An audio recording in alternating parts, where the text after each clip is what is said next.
Hello everyone, CGPSC ABCD में आप सभी का फिर से एक बार स्वागत है। अगर आप बाल देखरेख संस्था अधीक्षक की तैयारी कर रहे हैं तो ये वीडियो आप सभी के लिए बहुत ज़्यादा इंपॉर्टेंट होने वाला है। आज के इस वीडियो के अंदर हम बालकों से संबंधित जितने भी महत्वपूर्ण संवैधानिक अधिनियम है, प्रावधान है, उन सारों को मिक्स करके आप सभी के लिए क्वेश्चन लेकर आया हूँ। और ये हमारा इस प्रकार का 6वां वीडियो है और इससे पहले 5 वीडियोज़ जो है मैं डाल चुका हूँ सभी अधिनियमों के मिक्स्ड क्वेश्चन पर आधारित। तो अगर इससे पहले की 5 वीडियोज अगर आपने नहीं देखा है तो मैं आपसे कहूँगा कि आप जाके जरूर देखिएगा। बहुत अच्छे अच्छे प्रश्न हैं, बहुत अच्छे से आपका सेल्फ चेक हो पाएगा, राइट। तो अगर चैनल में पहली बार आए हैं तो आप हमारे चैनल को जरूर सब्सक्राइब कर लीजिएगा, वीडियो को लाइक भी करिए और दोस्तों के साथ शेयर भी करिएगा, ठीक है। तो मैंने कहा है कि मैं लगभग 300 से 400 प्रश्न जो है आप सभी को एग्जाम से पहले तक कराऊंगा और अभी तक हमने 100 क्वेश्चन अभी तक कर लिया है, ठीक है। तो आज के इस वीडियो के अंदर हम क्वेश्चन नंबर 101 से लेकर आगे के प्रश्नों को यहाँ पे लगाएंगे।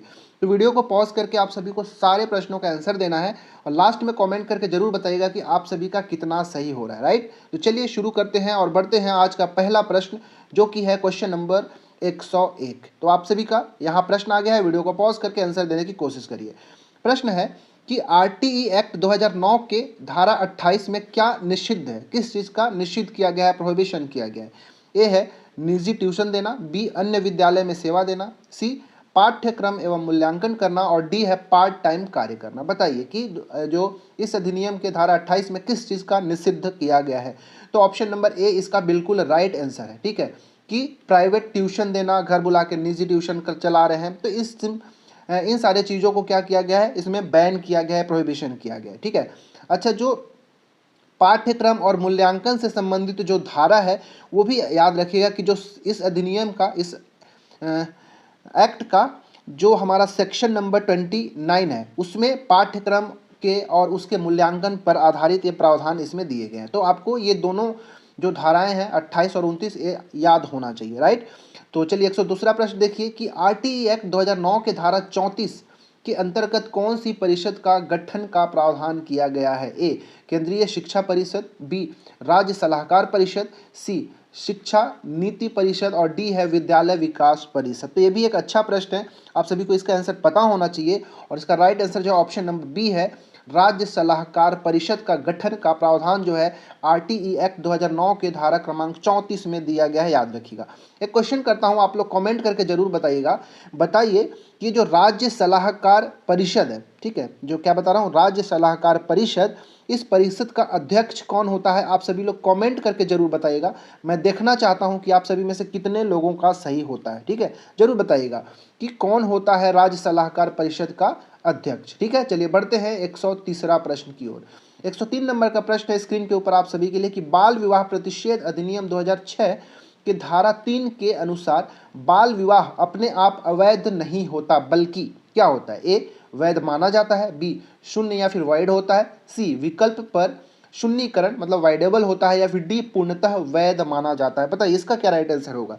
तो option number C is the right answer for this question कि विकल्प पर शून्यकरण मतलब वाइडेबल होता है। इसका मतलब यह होता है ना कि अगर व्यक्ति वयस्क होने पर न्यायालय के समक्ष जाकर इस बाल विवाह को रद्द भी करवा सकता है, ठीक है, याद रखिएगा। चौथा प्रश्न देखिए 104 है कि यदि कोई व्यक्ति बाल विवाह संपन्न करवाता है, जैसे कोई पुजारी हो गया या फिर कोई इस बाल विवाह को आयोजन करने वाला आयोजक हो गया, तो उसे क्या दंड दिया जा सकता है। तो ये भी अच्छा प्रश्न है, दंड से भी प्रश्न आप सभी से बनाए जा सकते हैं, ठीक है। ए है केवल जुर्माना, बी 6 महीने का कारावास, सी 2 वर्ष तक का कारावास या 1 लाख रुपए तक का जुर्माना, या फिर दोनों हो सकता है, या फिर डी चेतावनी। क्या दिया जाएगा।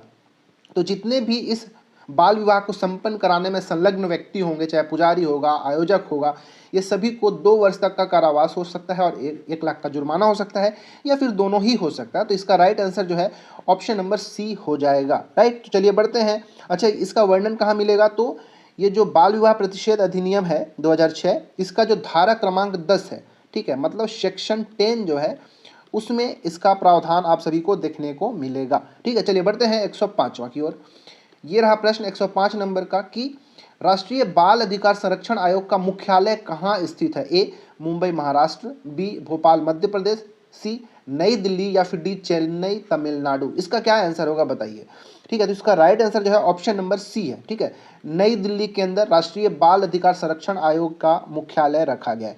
एक्चुअली में ये जो बाल अधिकार संरक्षण आयोग अधिनियम 2005 है, इसका जो धारा क्रमांक 3 का जो 4 है, ठीक है, जो यहाँ पे लिख देता हूं मैं, धारा क्रमांक 3 का जो 4 है उसके अनुसार जो आयोग होगा, बाल अधिकार संरक्षण आयोग होगा, इसका मुख्यालय कहाँ होगा? नई दिल्ली के अंदर होगा। तो इसका आंसर हमारा ऑप्शन नंबर सी हो जाएगा। ठीक है, छठवां प्रश्न को देखिए भाई, 106 नंबर का है, राष्ट्रीय बाल अधिकार संरक्षण आयोग के अध्यक्ष को किस कारण से हटाया जा सकता है? ए, राजनीतिक दबाव होने पर, बी, सिद्ध कदाचार या फिर असमर्थता के कारण, सी, सेवा अवधि पूरी होने से पहले, या फिर डी, पद त्याग करने पर। किस तरह से राष्ट्रीय बाल अधिकार संरक्षण आयोग के अध्यक्ष को पद मुक्त किया जा सकता है या फिर हटाया जा सकता है? तो इसका राइट आंसर हो जाए ऑप्शन नंबर बी, अगर कोई उसके खिलाफ कदाचार सिद्ध हो जाता है या फिर वो कारणवश असमर्थ हो जाता है इसके अध्यक्षता के पद को ग्रहण के लिए, तो फिर इस अधिनियम का जो धारा क्रमांक 7(1) है उसके तहत उसे पद से हटाया भी जा सकता है, याद रखना है। ठीक है, चलिए बढ़ते हैं 107वां प्रश्न की ओर। प्रश्न रहा ये स्क्रीन के ऊपर कि राष्ट्रीय बालक अधिकार संरक्षण आयोग के अध्यक्ष या सदस्य को निम्न में से किस कारण से पद से नहीं हटाया जा सकता है? ठीक है, तो जब भी इस तरह के प्रश्नों को देखिए तो लास्ट में जरूर देखिएगा कि वो कहीं नहीं तो नहीं लिख दिया लास्ट में। ठीक है, याद रखिएगा। तो ए है दिवालिया घोषित होना, बी, विकृत चित्त घोषित होना, सी, तीनों बैठकों में अनुपस्थित रहना, या फिर डी, आयोग की नीतियों से असहमति होना। ये चारों विकल्प में से बताना है कि कौन ऐसा विकल्प है जिसके कारण से अध्यक्ष या फिर किसी भी सदस्य को उसके पद से हटाया नहीं जा सकता। तो याद रखिएगा ऑप्शन नंबर डी इसका राइट आंसर हो जाएगा, आयोग के नीतियों में असहमति होना। तो ये तो जायज़ सी बात है कि भाई जितने भी सदस्य हैं उन सभी का एक ही नीति पर सहमति हो, ऐसा तो आवश्यक है नहीं। तो अगर कोई असहमति भी दिखाता है वहाँ पे तो उसको पद से नहीं हटाया जा सकता। लेकिन अगर कोई सदस्य या अध्यक्ष दिवालिया घोषित हो गया या फिर विकृत चित्त घोषित किया गया है या फिर जो तीनों में से किसी भी बैठक में वो उपस्थित नहीं होता है तो इस केस में उसको पद से हटाया जा सकता है। तो एक बहुत ही अच्छा प्रश्न है, इसका आंसर आप सभी को आना चाहिए था। तो अब 8वां प्रश्न देखते हैं। प्रश्न है कि केंद्र सरकार को मानव अधिकार संरक्षण अधिनियम में पूर्ववर्ती प्रभाव से नियम बनाने की शक्तियां प्रदान की गई है, बताइए। तो ये भी एक अच्छा सवाल आप सभी के लिए स्क्रीन के ऊपर है। इसका क्या राइट आंसर होगा?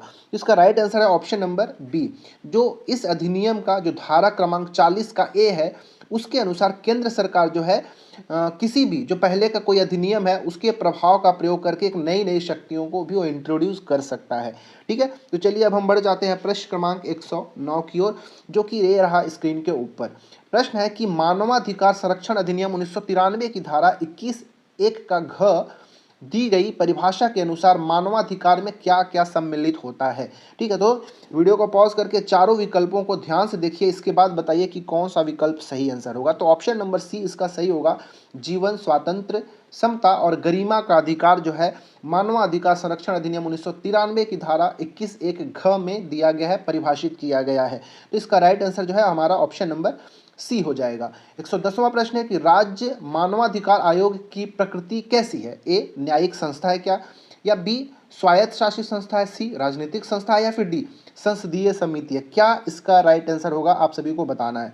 ठीक है, तो इसका राइट आंसर जो ऑप्शन नंबर बी, यह एक स्वायत्त शासित संस्था के रूप में कार्य करती है राज्य मानवाधिकार आयोग। अच्छा, एक क्वेश्चन पूछता हूं आप सभी से, कमेंट करके जरूर बताइएगा, ये जो राष्ट्रीय मानवाधिकार आयोग है इसके प्रथम अध्यक्ष कौन थे? ठीक है, प्रश्न आपसे पूछा जा सकता है। देखिए कई बार से ये होगा ना कि बहुत सारे तैयारी करने वाले ये सोच रहे होंगे कि भाई बहुत ज़्यादा डिफ़िकल्ट टाइप के प्रश्नों को करके चले जाते हैं और ऐसे करेंगे भी वो।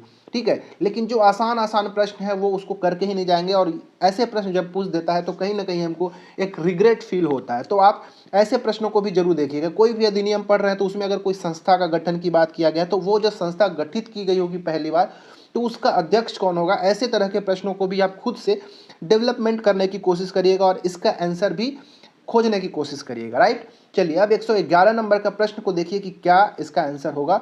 प्रश्न को ध्यान से पढ़िएगा, क्वेश्चन थोड़ा सा लेंदी है, वीडियो को पॉज करके पढ़िए। प्रश्न है कि सूचना का अधिकार अधिनियम 2005 के उद्देश्य के बारे में विचार करें। यहाँ पे 4 उद्देश्य दिया गया है, इसके बाद ये चारों विकल्पों में से सही बताना है आपको। ठीक है, पहला है कि सूचना के मौलिक अधिकार को संचालित करना, क्या ये उद्देश्य है क्या सूचना अधिकार अधिनियम 2005 का? दूसरा है शासन में पारदर्शिता और जवाबदेही को प्रोत्साहित करना। तीसरा, उन प्रणालियों व तंत्रों को स्थापित करना जो सूचना को सुगम बनाने में सहायता करते हैं।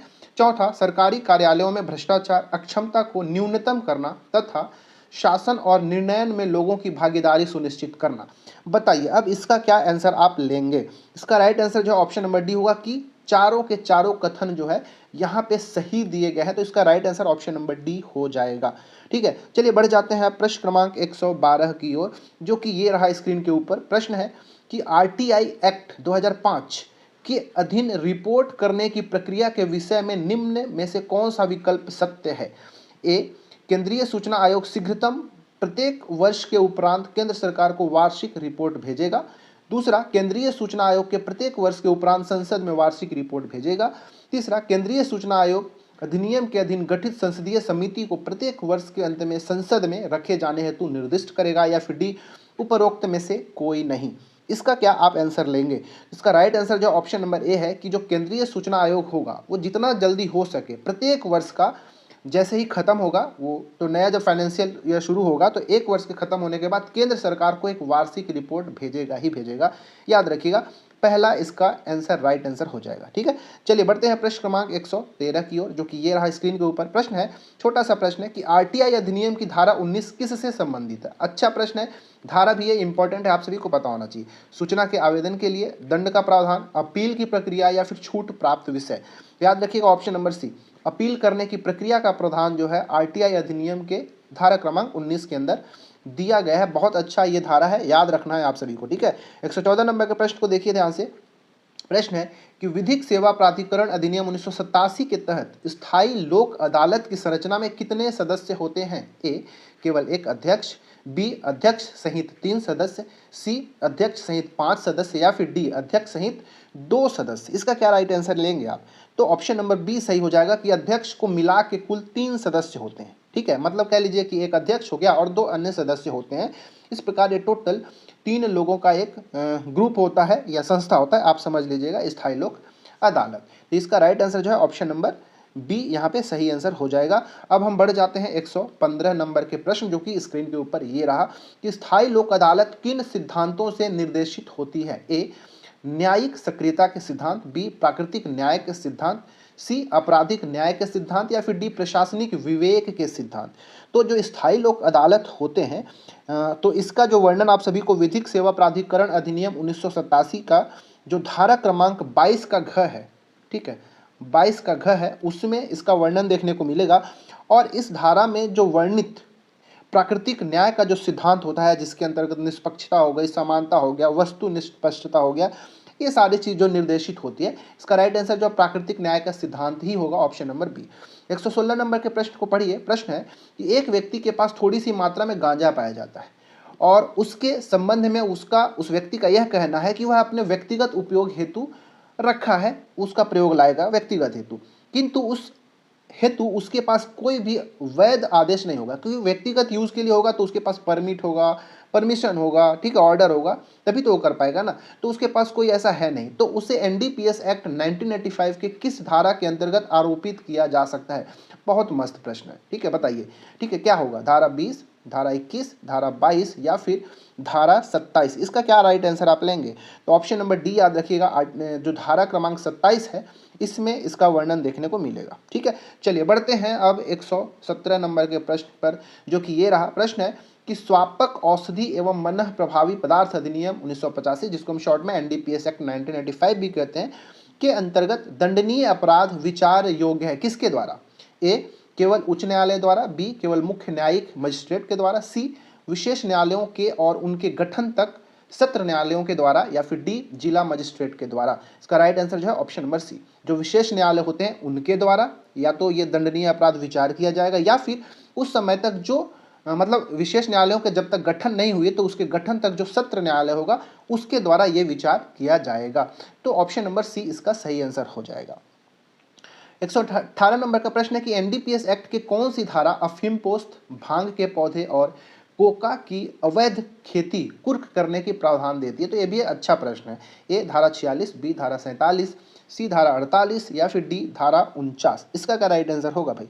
तो ऑप्शन नंबर सी याद रखिएगा, धारा 48 जो है यह प्रावधान करती है कि अगर कोई व्यक्ति अफीम पोस्त हो गया, भांग के पौधे हो गया, या फिर कोका की कोई अवैध खेती करता है तो उस पूरे खेती को कुर्क किया जा सकता है। इसका वर्णन धारा 48 में देखने को मिलेगा।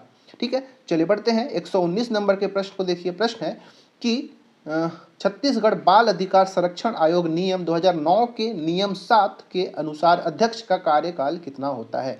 ए 2 वर्ष या 60 वर्ष की आयु तक, बी 3 वर्ष या 65 वर्ष तक की आयु तक, या फिर सी 5 वर्ष या 60 वर्ष तक की आयु का, या फिर लास्ट डी 4 वर्ष और 70 वर्ष की आयु तक। बताइए। तो एक अच्छा प्रश्न है, आसान भी है। इसका राइट आंसर जो ऑप्शन नंबर बी होगा कि जो अध्यक्ष होगा छत्तीसगढ़ बाल अधिकार संरक्षण आयोग का, जो अध्यक्ष होगा उसका कार्यकाल 3 वर्ष होगा या फिर 65 वर्ष होगा, जो पहले खत्म होगा वो होगा। लेकिन अगर आपसे पूछ दे कि सदस्यों का कार्यकाल कितना होगा, तो यहाँ पे वर्ष 3 हो जाता है और 65 की जगह 60 वर्ष हो जाता है। ठीक है, या तो 3 वर्ष या फिर उसकी उम्र अगर 60 वर्ष होगी तब तक वो रहेगा, दोनों में से जो एक होगा याद रखिएगा। तो सदस्य को हो जाएगा और जो अध्यक्ष होगा उसका 3 और 65 हो जाएगा। ठीक है, चलिए 120वां प्रश्न करते हैं और आखिरी प्रश्न आज के इस वीडियो का कि दत्तक ग्रहण आदेश मतलब एडॉप्शन ऑर्डर का आवेदन किसके माध्यम से किया जाता है या प्रस्तुत किया जाता है? ए CARA, बी राज्य सरकार, सी जिला बालक संरक्षण इकाई DCPU, या फिर डी बाल कल्याण समिति। बताइए किसके द्वारा ये दत्तक ग्रहण आदेश को प्रस्तुत किया जाता है, आप सभी को बताना है। तो ऑप्शन नंबर सी याद रखिएगा, जिला बालक संरक्षण इकाई के द्वारा प्रस्तुत किया जाता है या इसके माध्यम से प्रस्तुत किया जाता है। ठीक है, आशा करता हूं कि ये 20 प्रश्न जो मैंने कराया, ठीक है, इस 20 क्वेश्चन में से एटलीस्ट 18 क्वेश्चन आप सभी का सही होगा, क्योंकि अभी तक समय जो है आपके पास ज़्यादा है नहीं एग्जाम के लिए,